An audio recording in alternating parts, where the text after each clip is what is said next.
All right, let's talk about one of my favorite things. Every single spring, there is this incredible, epic journey that happens right over our heads, and honestly, most of the time, we don't even see it. We're talking about the massive spectacle of spring bird migration. And I'm not exaggerating when I say epic. I mean, we're not talking a few hundred birds. We are talking about billions of them. Billions of birds flying thousands of miles, many of them doing it in a single night. It is, without a doubt, one of the most amazing events in the entire natural world. But here's the thing. Here's the problem we're going to solve today. Most of our backyards, right, they're set up like a little snack bar. You've got some seed, maybe a suet feeder, but a bird that has just flown 500 miles through the dark, it isn't looking for a quick snack. It needs a full-on five-star hotel, a place to rest, refuel, and most importantly, feel safe. So that's what we're doing. Our mission is to go beyond just being another feeder station on the block. We're going to turn your yard into a crucial stopover point on that massive journey. And it all comes down to being proactive. Okay, so let's jump into step one. The first thing you have to understand is that migration doesn't just happen one day. It's a process. And if you want to be part of it, timing is absolutely everything. You see, migration really happens in waves. You get the early birds, like some of the sparrows and blackbirds in early March. Then you get that explosion of color, the peak warbler wave in mid-April. And then come the late arrivals, like the flycatchers. Each group is on its own schedule. And that brings me to the biggest mistake I see people make year after year. They see that first beautiful warbler, get super excited, and then they rush outside to get the yard ready. But by then, you've missed it. The main event, that huge wave of birds, might have already passed right over you. So here's the secret. You have to be ready before they get there.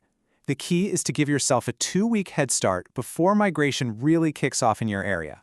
This is the time to scrub those feeders, put out all new seed, wash the bird baths, and maybe do some light pruning, but whatever you do, don't strip away all that good cover. All right, now that we have our timing down, let's talk about what's on the menu. Step 2 is all about understanding one simple fact. For these migrants, protein is power, and the fuel they need right now is totally different from what they needed all winter long. Think about it like this. Winter feeding is just about survival. It's all about high-calorie, high-fat foods just to stay warm. But spring, that's different. They need to rebuild muscle for their long flight, and they need to get their bodies ready for breeding, and that takes serious, high-quality protein. You know, I like to say these birds are hunting, not shopping. They aren't just casually browsing for sunflower seeds. No way. The warblers, the vireos, the tanagers, these guys are on the hunt for insects. That is the high-octane fuel they are hardwired to find. And the best part is, helping them out is actually really easy. Just leave the leaves on the ground. That leaf litter is a 5-star hotel for bugs. And please, avoid pesticides. Plant some native shrubs that local insects have evolved with. Oh, and if you really want to be a hero, put out a little dish of mealworms. They'll go nuts for them. Okay, so we've got timing and we've got food. But now we get to the single most important part of creating a real migration stopover. Step 3 is all about structure. Because for a tiny bird, structure means safety. This is the one thing most people totally overlook.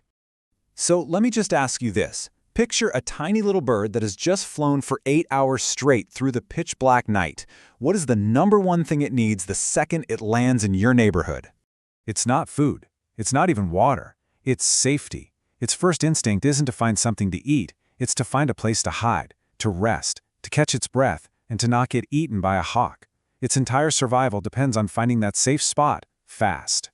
And this slide right here, this is the whole story. On the left, you've got the typical American yard. It's wide open. It's exposed. It's basically a danger zone for a tired little bird. But on the right, you have a layered yard. And to a migrant, that looks like a safe harbor. It looks like a sanctuary. So how do we build that sanctuary? It's actually pretty simple. You need to think in 3 layers. You need a high canopy. That's your tall trees. You need a mid-level. Think shrubs and bushes they can dive into. And you need ground cover, leaf litter, low-growing plants. That vertical structure, that is everything. I want you to remember this phrase because it is the most important thing we'll talk about today. Structure beats seed, always. I'm telling you, you could have the most expensive bird seed in the world, but if there's no safe place to land, most migrants are just going to fly right on by.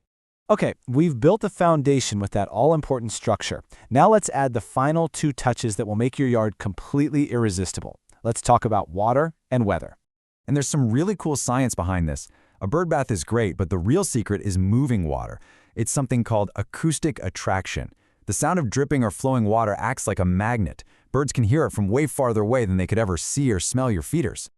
And last but not least, you have to become a bit of a weather nerd. See, birds are master meteorologists. They use weather fronts like superhighways. The biggest flights, the biggest fallouts of migrants happen on warm southerly winds on clear nights and especially the morning right after a storm has passed through. So here's your pro tip. Connect your weather app to your birding. When you see those perfect conditions overnight, that south wind, that clear sky, set your alarm. Get up early, because that's when your yard is going to be full of new arrivals. You got to bird hard on those mornings. Wow, okay, we have covered a lot. But I really want to bring it all home and focus on one single powerful thing you can do. Let's talk about your one structural upgrade. So here it is, the whole checklist. Prepare early.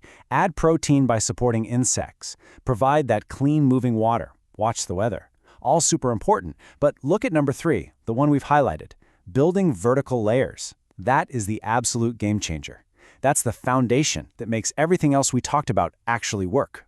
So I'm going to leave you with this question.